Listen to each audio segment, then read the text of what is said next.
Good morning, Mayam. Ngasi se kis na Germany ko. Ay na ngasi ginumit siya kari-kari tauba. Karon kamay na tauba ko. Karon kamay na ito. Sum kis na Germany pagto kaya ba do. Sum mayam da sum uchara ke ado memory show na bahay na sum video sinamza bani mayam.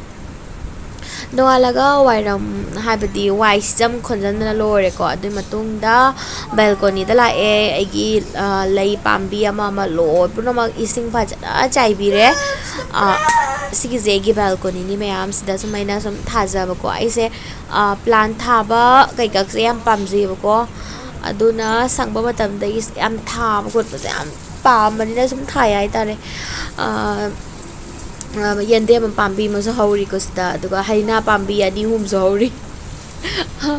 hajing me am pipe na koi phatna to na seng dok to ni ba ko lai numit ni na aduga lai numit na troga so ko inungti ai gi to routine no ya ba ko sigi je balcony nungti gi sum isinga jam dok pa se sum na na sum lei ko nungai ko nga ka sum phang ba khot pa mama aduga nga sidi me no na lai gi numit so ni na seng dok to ba so ya de ko yum kai lo iseng na lore iru zarure atopa yum kai seng ko khot pudi me am ai ucharak tare hauja kai iru jana kare kara aga ai nung tigi tawba skin care do taw jare ko moisturizer taire aduga sunscreen na malaw taizare atai kaim tai de me am yum da sum lai duini ko mapanda ka chatok dok tawre ba ko aduna ke bi khot bi kaim taw de kaim tai de chandan je sum nam ning dana ko na lai gi numit ni na chandan sum nam ning bagi chandan chanam jalle siri wena kang thoe ko adu me am madang madang sum yeng midasi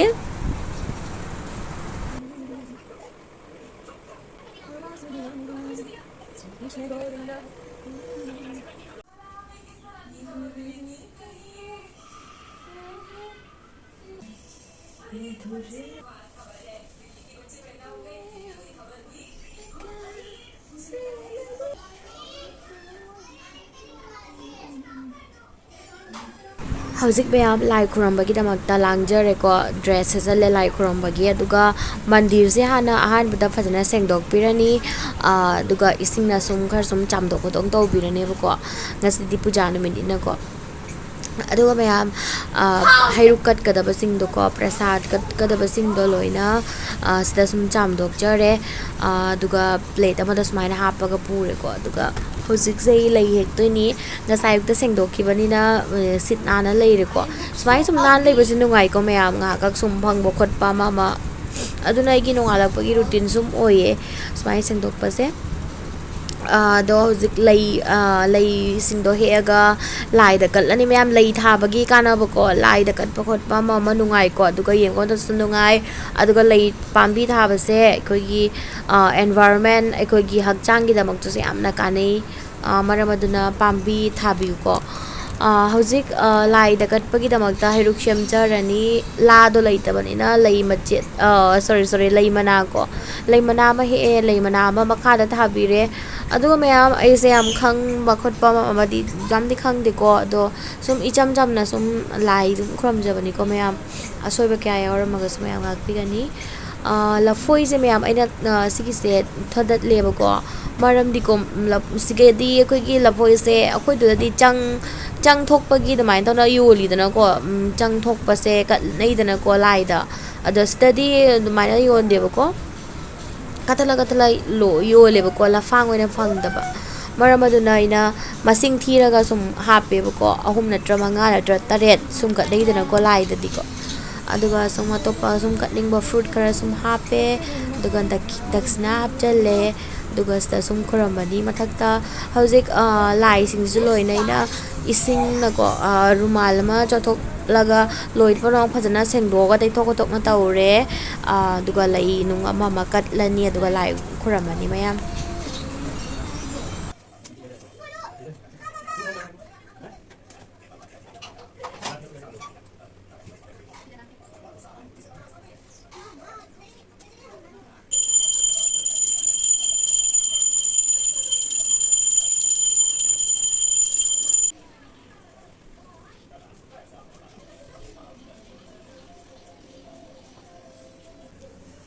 mayam ay hosik ko ay ki puja lore ꯍꯧꯖꯤꯛ ꯑꯩꯁꯦ ꯆꯔꯥ ꯍꯦꯜꯂꯦꯕꯀꯣ ꯍꯥꯏꯕꯗꯤ ꯕ꯭ꯔꯠꯅꯦꯕꯀꯣ ꯉꯁꯤꯁꯦ ꯑꯌꯨꯛꯀꯤꯗꯤ ꯄꯨꯖꯥ ꯂꯣꯏꯔꯦ ꯍꯧꯖꯤꯛ ꯑꯩ ꯏꯁꯤꯡ ꯁꯨꯝ ꯊꯛꯅꯤꯡꯕ ꯑꯗꯒꯤ ꯐꯜ ꯆꯥꯅꯤꯡꯕꯗꯣ ꯍꯧꯖꯤꯛ ꯁꯨꯝ ꯆꯥꯔꯅꯤ ꯍꯧꯖꯤꯛꯄꯨꯗꯤ ꯀꯔꯤꯝ ꯂꯥꯝꯗꯦꯕꯀꯣ ꯂꯥꯏꯒꯤꯗꯃꯛꯇ ꯍꯦꯟꯕꯅꯤꯅ ꯑꯗꯨꯗꯤ ꯃꯌꯥꯝ ꯃꯊꯪ ꯃꯊꯪ ꯀꯔꯤ ꯀꯔꯤ ꯇꯧꯔꯤ ꯍꯥꯏꯕꯗꯣ ꯃꯌꯥꯝ ꯁꯨꯝ ꯌꯦꯡꯍꯟꯖꯔꯛꯀꯦ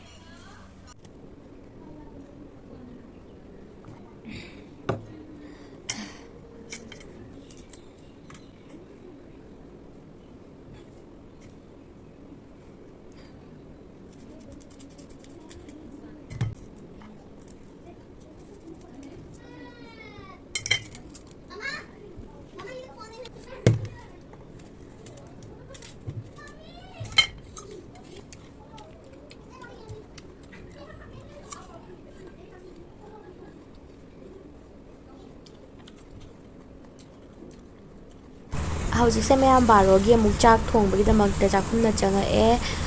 ꯑꯩ ꯕ꯭ꯔꯠ ꯑꯣꯏꯖꯔꯒꯁꯨ ꯏꯆꯥꯅꯨꯄꯥꯒ ꯃꯄꯥꯒꯗꯤꯀꯣ ꯃꯣꯏꯅꯒꯤꯗꯤ ꯊꯣꯡꯕꯒꯤ ꯗꯔꯀꯥꯔ ꯇꯥꯏꯗꯅꯀꯣ ꯃꯌꯥꯝ ꯑꯗꯨꯅ ꯍꯧꯖꯤꯛ ꯑꯗꯣ ꯃꯌꯥꯝ ꯅꯤꯔꯥꯃꯤꯁ ꯊꯣꯡꯗꯣꯏꯅꯦꯕꯀꯣ ꯀꯅꯥꯒꯨꯝꯕ ꯑꯃꯗꯤ ꯕ꯭ꯔꯠꯇ ꯆꯥꯛ ꯊꯣꯡꯅꯗꯦ ꯑꯗꯣ ꯁꯤꯗꯗꯤꯀꯣ ꯑꯩꯈꯣꯏꯗ ꯂꯩꯕꯅꯤꯅ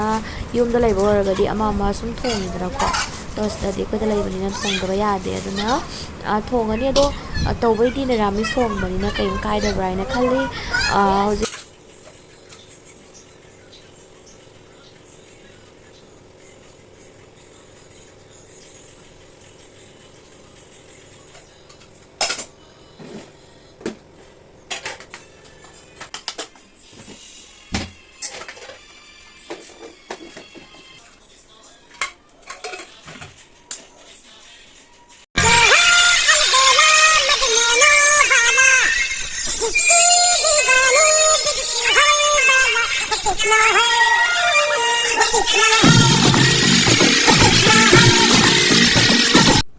ꯃꯌꯥꯝ ꯍꯧꯖꯤꯛꯀꯣ ꯅꯨꯡꯊꯤꯟꯅꯦꯕꯀꯣ ꯅꯨꯡꯊꯤꯟꯒꯤ ꯄꯨꯡ 5 ꯇꯥꯔꯦꯕꯀꯣ ꯑꯩ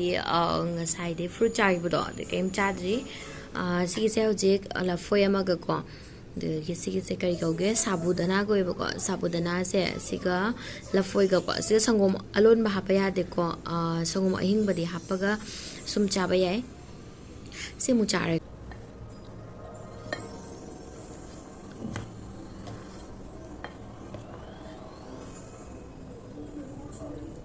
ꯃꯌꯥꯝ ꯑꯩ ꯍꯧꯖꯤꯛ ꯈꯦꯔ ꯍꯧꯒꯦ ꯇꯧꯔꯤ ꯂꯥꯏꯗ ꯀꯠꯄꯒꯤ ꯈꯖꯤꯛꯇꯪ ꯍꯧꯗꯣꯏꯅꯤꯀꯣ ꯌꯥꯝ ꯍꯧꯗꯣꯏ ꯅꯠꯇꯦꯀꯣ ꯂꯥꯏꯗ ꯁꯨꯝ ꯀꯠꯄꯒꯤ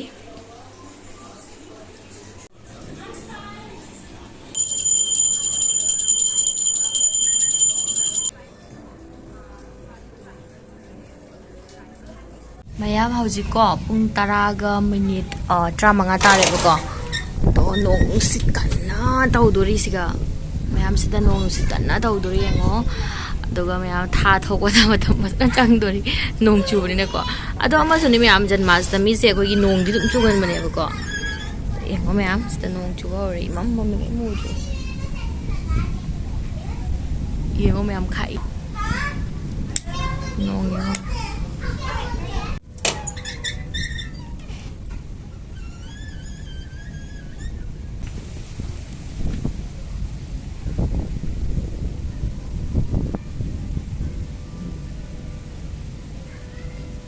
ꯍꯧꯖꯤꯛꯁꯦ ꯃꯌꯥꯝ ꯅꯨꯡꯗꯥꯡꯒꯤ ꯄꯨꯡ 2ꯅꯦꯕꯀꯣ ꯇꯥꯔꯤꯁꯦ ꯑꯗꯨꯐꯥꯎꯀꯣ ꯊꯥꯁꯦ ꯎꯗ꯭ꯔꯦ ꯊꯥꯗꯤ ꯊꯣꯛꯈ꯭ꯔꯦ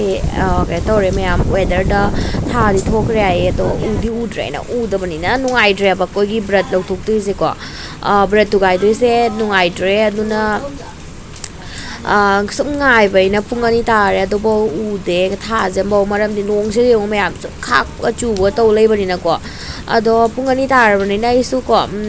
ꯍꯣꯏ ꯀꯩꯅꯣ ꯇꯧꯔꯒꯦ ꯆꯥꯔꯒꯦ ꯍꯥꯏꯅꯀꯣ ꯀꯩꯅꯣ ꯇꯧꯔꯦ ꯅꯨꯡꯗꯥꯡꯒꯤ ꯊꯣꯡꯕ ꯊꯥꯛꯄꯗꯨꯗꯤ ꯃꯌꯥꯝ ꯑꯩ ꯀꯔꯤꯝ ꯎꯠꯂꯛꯇ꯭ꯔꯦꯕꯀꯣ ꯁꯨꯝ ꯋꯥꯏꯗꯅꯀꯣ ꯃꯌꯥꯝ ꯌꯨꯝꯒꯤ ꯊꯕꯛꯁꯨ ꯇꯧꯕꯒꯤ ꯃꯊꯧ ꯇꯥꯕꯅꯤꯅ ꯑꯉꯥꯡꯁꯨ ꯁꯨꯝ ꯂꯥꯎꯅꯕꯅꯤꯅ ꯋꯥꯔꯕꯅꯤꯅ ꯎꯠꯂꯛꯇ꯭ꯔꯦ ꯑꯗꯣ ꯂꯩꯔꯦ ꯑꯩꯒꯤ ꯕ꯭ꯔꯠꯀꯤ ꯆꯥꯛ ꯏꯟꯖꯥꯡ ꯃꯌꯥꯝ ꯍꯧꯖꯤꯛ ꯔꯛꯁꯥꯕꯟꯙꯟ ꯅꯨꯃꯤꯠꯀꯤꯁꯨꯅꯦꯕ ꯁꯤꯒꯤꯁꯦ ꯔꯛꯁꯥꯕꯟꯙꯟ ꯅꯨꯃꯤꯠꯇ ꯍꯣꯏ ꯃꯌꯥꯝ ꯈꯪꯉꯤ ꯔꯛꯁꯥꯕꯟꯙꯟꯁꯦ ꯑꯩꯈꯣꯏꯗꯤꯀꯣ ꯑꯩꯈꯣই ꯃꯩꯇꯩꯁꯤꯡꯗꯤ ꯑꯃ ꯇꯧꯅꯗꯦꯀꯣ ꯕꯠ ꯍꯧꯖꯤꯛꯀꯥꯟꯁꯤꯗꯤ ꯃꯌꯥꯝ ꯁꯨꯝ ꯇꯧꯔꯦ ꯍꯥꯏꯇꯥꯔꯦ ꯑꯗꯨꯒ ꯑꯩꯈꯣꯏꯁꯦ ꯍꯧꯖꯤꯛ ꯃꯄꯥꯟꯗꯁꯨ ꯂꯩꯕꯅꯤꯅ ꯑꯗꯩ ꯏꯃꯥꯟꯅꯕꯤꯗꯨꯅ मा राखी पुनगेना हाना हायबको अदो इचानो पादना मागी मचानो पिना पुलहल्ले अदुका मपादना को सुबनाना इमानबीना पुलेबको अदो मासे यामना हरावना सिनिमिसिका राखी पुनबला इ मरमदिको इमानबी से मागी मबुंगसु लैतेबको अदुना बया वारौबिगनको अदुना बया वीडियो से कोई ना मते कक्सुम नमहौबको मेमोरीज होइना बाइना इचानो चुप चलो गाना गाओ फूलों का तारों का सबका कहना है 1000 में मेरी बहना है चलो गाना गाओ सारी उम्र हमें संग रहना है फूलों का तारों का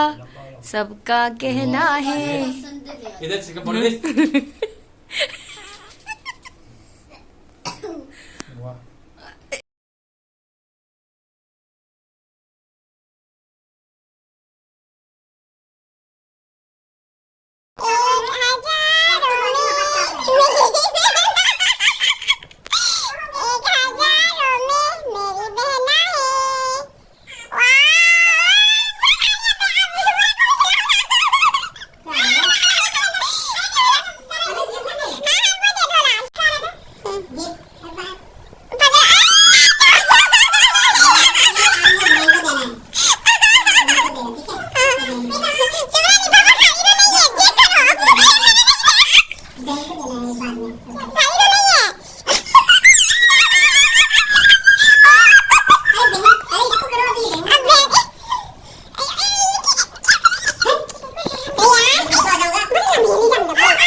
हाँ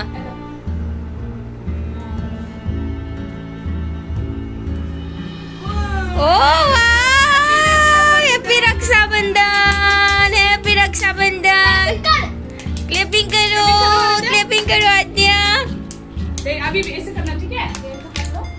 हाँ 1 2 3 ये आंटी क्या क्या सिखा रहे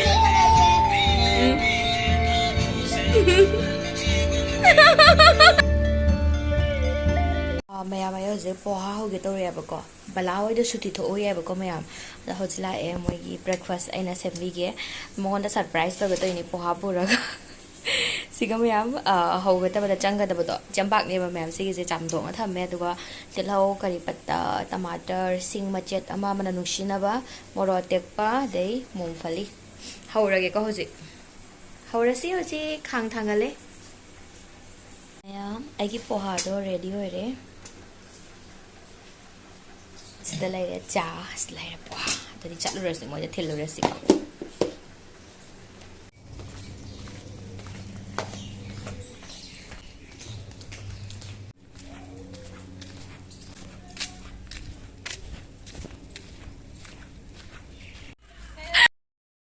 ay naman nagtumbi man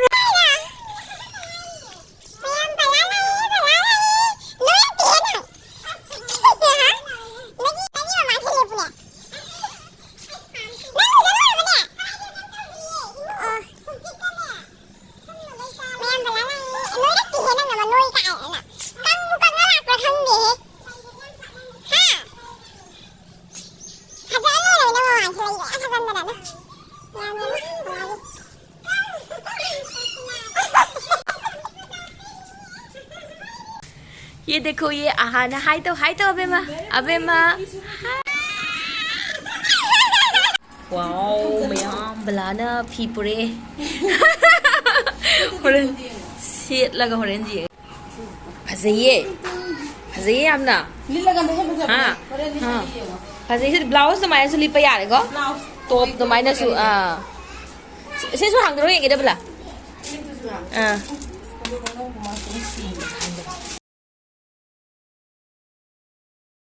주제. 파제. 나리. 난 이내 영어 없는 얘기 파자 봐 얘기. 내가 뭐가 파제 얘기 힘들어.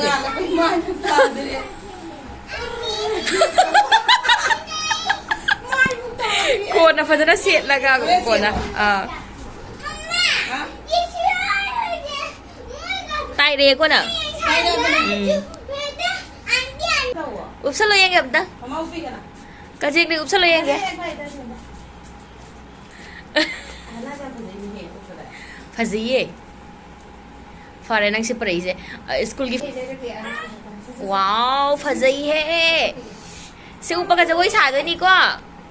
से ऊपर का जगह छाड़ को बेमा wow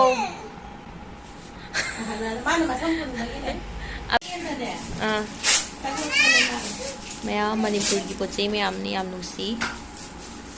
umurok lay re sika umurok suka mayam se kai myau de kai no ai ma nga ka se manung ga loi lay re kangla bujia mimi Mayam Balana Manipur Dagi potchei pubire kai kai no yeng siko santo ge to ing halake sidi samaroi lay re awa fadigum Mayam Balana pubiri ne ba ko mapanda lai ba khoi gi de mayam si se sana ne ba khoi mai thei chinjak se lai re ai hai ra ke masak la ke mayam si se kai jeng no chahau amubi ko chahau amubi cheng amubi ko khir ka hau na cha na ba si lai re tespata nga ayai ba la pari na ko poche mayam su prok ba ngam de na ko andos asugam pari su bahut ni mayam si lai re koi Manipur gi cheng ngari soijin yung chak akang ba slay pan ko Manipur pan ni am hawi chani yung wai pring ni balana chara ga de haira ke hawra to ro sige se me am samaroi pundon se ko me am aina asang ba puro na hai bane ba ko asang ba se ma yum da pale na purak pa ado numit humni marini journey to ba da ko train da lak pa da pundon se loi munjan gre slay re umorok daisna kangla bujia mimi slay re sinju chana ba thank you so much bala suklap na su pubirak pai da magta yum dai lap na lei ba sing di feel tawram gani ko mayam kya harau ya ba ta se uraga yeah